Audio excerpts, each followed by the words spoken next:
Hey everyone! We are working to hit 1,000 subscribers and I need your help to get there. If you enjoy the content and it is your first time here, please hit that subscribe button right now as we proceed. Subscribe to this channel right now, because the story unfolding around Eala and the Women's Tennis Association has just escalated to a level that nobody in the establishment was prepared for. This is no longer a conversation happening in comment sections and fan forums. This is no longer whispers among supporters who are dismissed as overly passionate or geographically biased. This is Jessica Pegula, one of the highest-ranked players on the entire WTA Tour, a respected voice in every locker room she has ever entered, and someone with absolutely nothing to gain personally from picking this fight, stepping directly in front of the microphone and calling out the institution that governs her sport.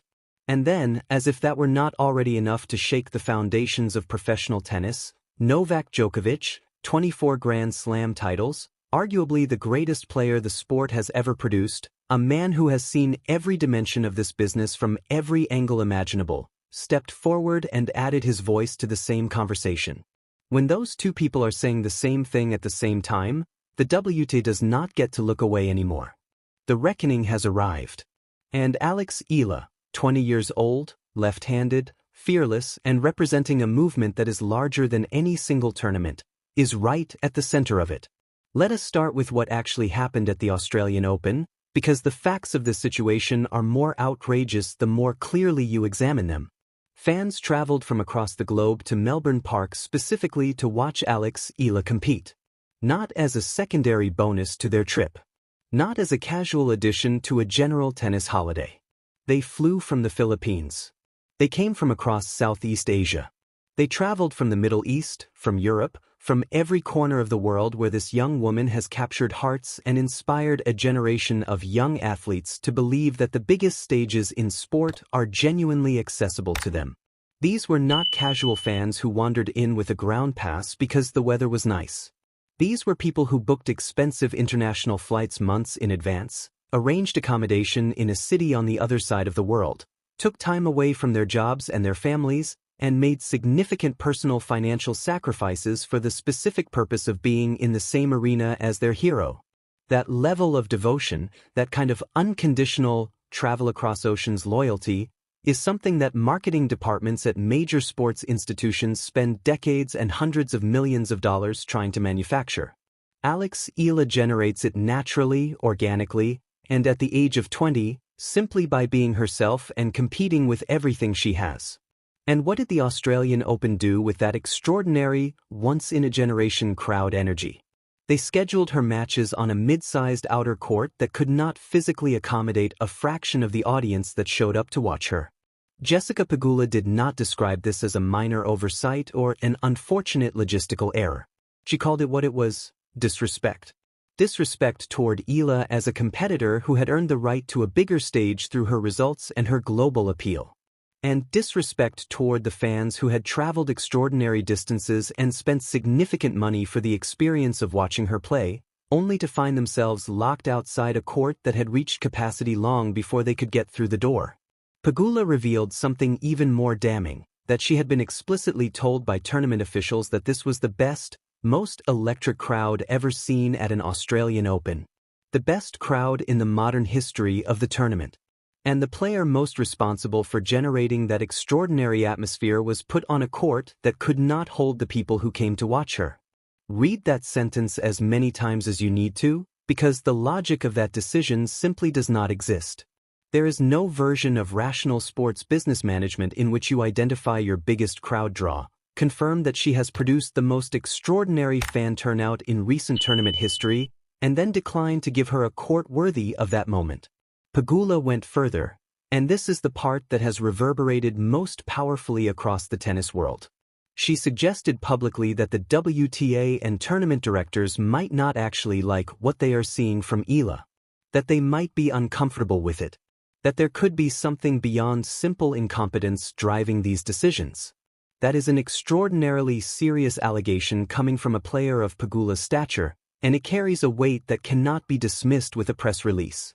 What she is describing, an established institution feeling threatened rather than energized by a young player who is bringing genuinely new audiences to the sport from markets tennis has been trying to penetrate for decades, is a pattern that people who have followed Eala's journey closely have been documenting for months. And the specific incidents that populate that pattern are impossible to explain away through simple bad luck or administrative oversight. Consider what happened during the Australian Open qualifiers. Eala was in the middle of a critical baseline rally. She hit a ball that was clearly inside the lines, a ball with a visible mark on the hardcourt that required no sophisticated technology to evaluate. The call came back out. So far, so normal line calls can be wrong, and the review process exists to correct them. But what happened next was not normal. Officials ordered a complete replay of the entire point. Not a corrected call. Not a reversal in Eala's favor. A replay. In professional tennis, that is not how disputed line calls work. Either the ball is in or the ball is out. You review it and you apply the correct ruling. You do not simply restart the point because the situation is controversial. And yet when it came to Eala, in a match that carried significant consequences for her Australian Open campaign, the rulebook was apparently rewritten on the spot. Her response to that moment told you everything you need to know about who this young woman is. She walked directly to the chair umpire. She looked them in the eye. Composed. Absolutely unwavering. And she said the words, "I know what you are doing." She named it. In front of officials, in front of cameras, in front of an audience watching both on the court and at home. She named it, she refused to be shaken by it, and then she went back to the baseline and won the match anyway. That is not just mental toughness. That is the psychological makeup of a champion who has already learned at 20 years old that no external force gets to determine her outcome. Then there was the incident during her match against Iga Swiatek, a multiple Grand Slam champion, a former world number one, and exactly the kind of established superstar whose scheduling and court treatment never generates this kind of controversy. At a critical moment in the match, when Eala was building momentum and finding the kind of rhythm that makes her genuinely dangerous against the best players in the world, an official intervened to confront her about items in her backpack. In the middle of a match. At a pivotal game-defining moment. Against the most dominant player on the women's tour. The timing of that intervention, the disruption it created, the rhythm it shattered, the message it sent, raised questions across the tennis community that have never been satisfactorily answered. You do not see officials stopping established Western players mid-match to inspect their belongings when those players are catching fire against high-profile opponents. The pattern, when you view these incidents in sequence, does not look like coincidence. It looks like a system that does not know how to handle what Eala represents and has chosen friction over embrace. And then Novak Djokovic spoke. 24 Grand Slam titles. A career that has taken him to every corner of the tennis world and through every dimension of its politics, its business, and its institutional dynamics. He called Eala the greatest tennis player the Philippines has ever produced. He said she deserves all the respect in the world. And he agreed that the WTA's management of her court assignments and scheduling had contributed to the difficulties she faced during the tournament. When Djokovic says something in the tennis world, the room listens.